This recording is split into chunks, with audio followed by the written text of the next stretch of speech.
болон хөвдөг эд зүйлстэй танилцсанаа. За хүүхдүүдээ энэ сагсанд байгаа эд зүйлсийг бүгдээрээ багштайгаа нэрлээд ширээн дээр тавья. За энэ юу вэ? Бөмбөлөг. Энэ юу вэ? Шилэн сав. Энэ юу вэ? Сайжлаараа мод. Цаасан усонгоц. Тоглоо.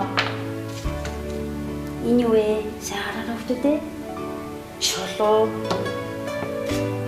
Энэ юу юм болоо хүүхдүүдээ? Цаас. Энэ юу вэ? Хөөсөнцөр. За бүгдээрээ хамтдаа дахин эдгээр зүйлсийг нэг нэрлэе. Бөмбөлөг, шилэн сав, мод, цаасан усонгоц, цаас, хөөсөнцөр, чулуу, тоглоо. За тэгвэл хүүхдүүдээ бүгдээрээ эдгээр зүйлсийг усанд хөвдөг, живдэг алин болохыг туршилтаар харцгаая. За бүгдийг бүгдээрээ усанд хийж үзье.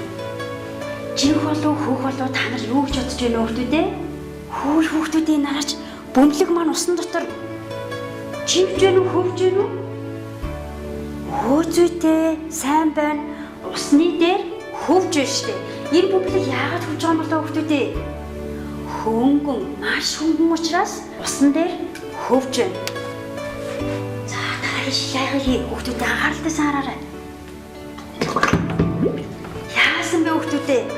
За усны гүнд живж орсон байж тээ өгдөг чинь. Яагаад живсэн болоо хүүхдүүдээ? Шилэн сав маань хүнд учраас усанд живдэг юм байна. За тэгвэл энэ цаасан усонгоцыг усан дотор хийж үзье. Яаж юм хүүхдүүдээ ажиглаарай. Зүйтэй усонгоц маань усан дээр хөвж байгаа. За энэ юу вэ? Хөөсөнцөр. За хөөсөнцрийг багш нь хийлээ. Энэ хөөсөнцөр чинь бас усан дээр хөвдөм биш үү? Хөвж байгаа зүйлүүд ямар учраас хөвдөж байгаа хүүхдүүдээ? Сайн байна. Хөнгөн учраас усан дээр хөвдөм байна. За энэ чулууг багш нь усанд хийлээ. За шууд усны ороод живж байна. За модоо хий хүүхдүүдээ.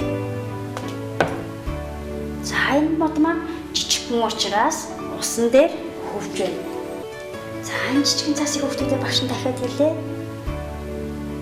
Яаж ийм хүүхдүүдээ бас усны дээр хөвж байгаа юм шүү дээ.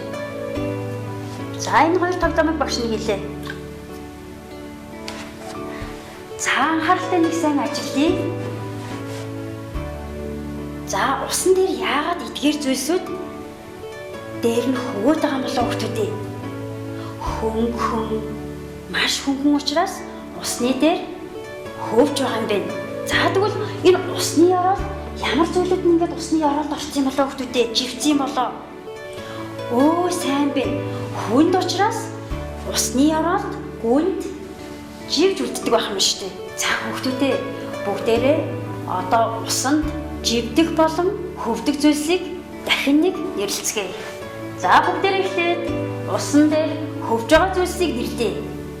Бөмбөлөг, хөөсөнцөр, мод, цаас, цаасан усонгоц, тоглоом. За тэгвэл одоо усанд живдэг зүйлсийг нэрлэлцгээе. Шилэн аяга болон шил. За ингээд чулуу. Хүнд биетэй зүйлсүүд усанд орж ивж, хөнгөн биетэй зүйлсүүд нь усны дээр хөвдөг байх юм байна.